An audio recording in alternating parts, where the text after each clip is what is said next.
So I got this HP TouchPad today, which I was initially really excited about because it's based on WebOS, which came from Palm.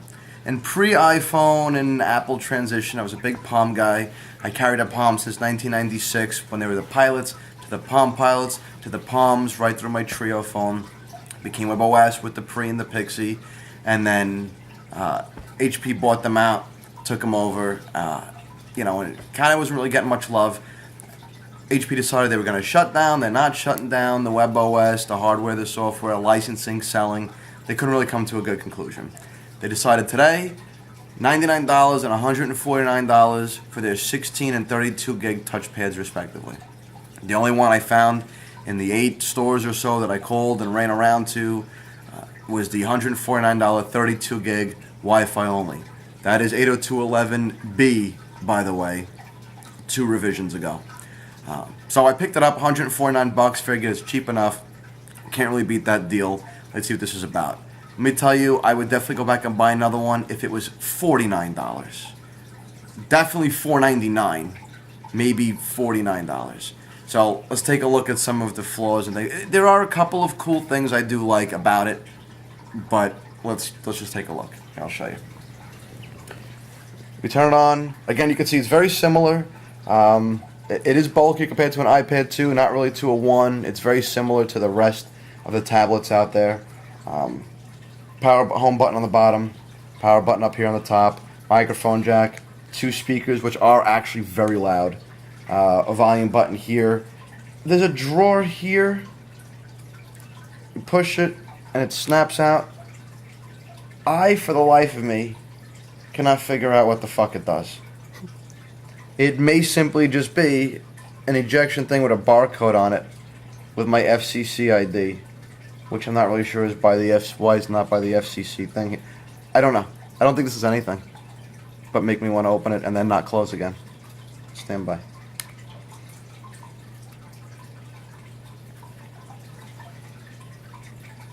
Nope.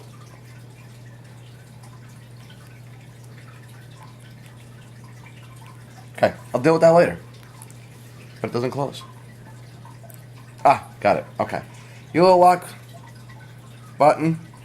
Drag it up to unlock. Here's our basic screen. We've got the web, email, a very, very sensitive accelerometer, except when you want it to go. Okay. Chat, kind of cool. Eventually, it'll be. Okay, it's multi-service, which is cool. AIM, Google Chat, Skype, Yahoo.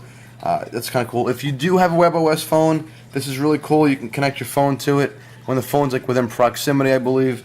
You can use it to send and receive text messages. If you already have a WebOS phone, I guess that's cool. When you're done with an application, you just drag it up to close it. Speaking of applications, you want to go to your applications. You tap this up arrow here. What we get is all the apps they give you. Where are all the apps you've downloaded? They're in downloads. The only way, if you want, you can move them and put it over here.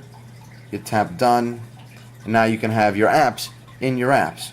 By the way, every time you tap, you may be able to see a little thing flashes telling me where I'm tapping. This is excellent because it really lets you know every single time you hit something, which is 99% of the time. I'm going to turn on rotation lock, by the way. So I'm very often missing things. There is a lot of cool integration, I will tell you that. Let's go back home for a second. Open up my photos. I synced my Facebook account, so all my Facebook photos are right here. See? There we go. Watch this, though.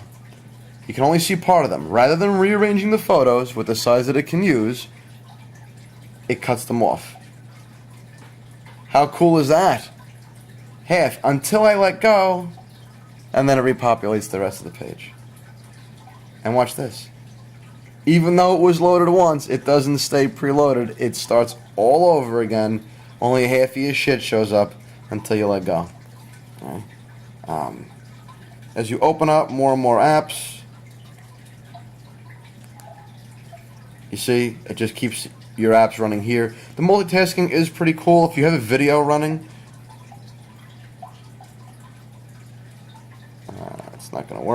Let's do this.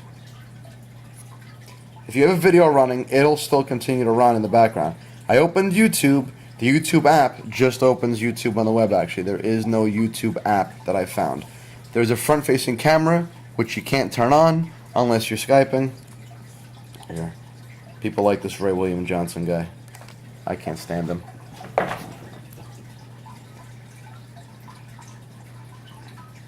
YouTube's a disaster on this, by the way. Well, to be fair, I played a YouTube video that bumped me over to Vivo, which was a disaster. We'll see how well this works here. The volume's pretty good. I'll give it that.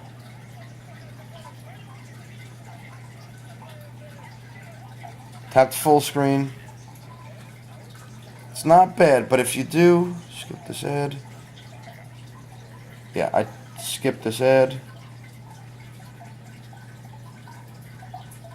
Here's the problem.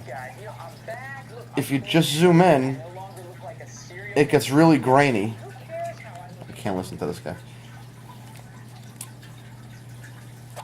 And on other videos, what I've noticed is that when you zoom in, what happens here is it slows the video down, it gets out of sync with the audio, you squash it all the way down to regular size, the video goes really, really, really fast to catch up to it. Again, I hit the home button, and it almost made a liar out of me. It stopped for a second and it caught up. So it'll still play. It does truly multitask. I'm a fan of that. You can also do this to close it. That makes it a little bit more fun.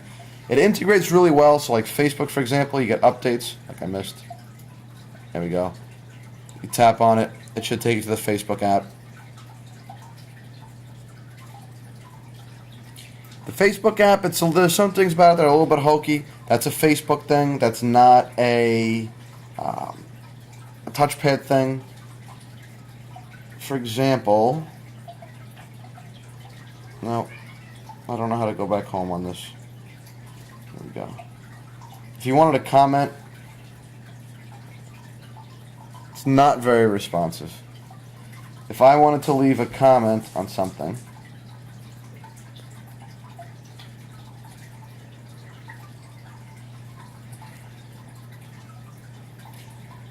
I don't know how. This is to write on the wall.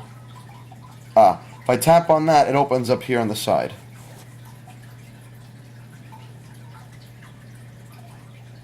It's supposed to have autocorrect like iOS and Android devices. I turned on autocorrect. As I type things, though, it doesn't autocorrect, so either it doesn't work or it thinks my misspellings are just correct.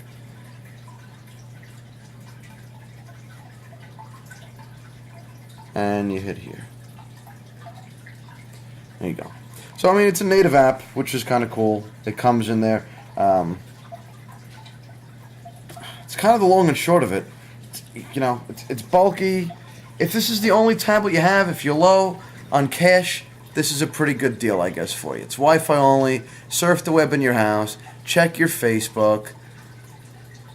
Check email, I guess. I mean, real simple stuff. The marketplace is not there. The future and the fate of this operating system is yet to be decided about this.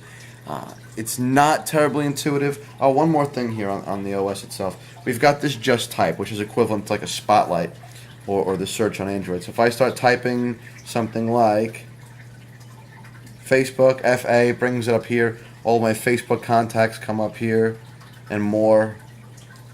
I'm not really sure why I typed in FA for Facebook. Oh, I can search using Wikipedia or Twitter. The Twitter experience on here, so far, not good. I found a Twitter client that's kind of TweetDeck-esque. Spaz HD is what it's called. It's only in beta, though. I don't know. I'm not really sure what the use case is for this thing. Cheap? Budget, maybe? Might be the only thing you can use it for. At $149, it's a great deal compared to the $500. I probably wouldn't even spend $100. If you really want a tablet and you really have the money, run out today if you can find one and get one. Goes back up to regular price, then don't. I don't see a lot of apps coming out for this. The OS needs a lot of work. They've had nothing but problems with this since the beginning. A 10% sell-through rate, 25,000 of 250,000 produced. have been sold. 25,001, I guess. It's nothing fancy, nothing fantastic about it. It's slow, it's unresponsive, the app store is not really there. Whatever. I don't know. So, I'm going to play with it more, and hopefully something cool comes about, and I can figure out a real good use case for it. Otherwise, this will probably prevent papers from blowing around in my office in the near future. Let's know if anything else comes of it. If you guys have one, you find better use cases, good apps, find ways to make this thing actually cool, absolutely let me know.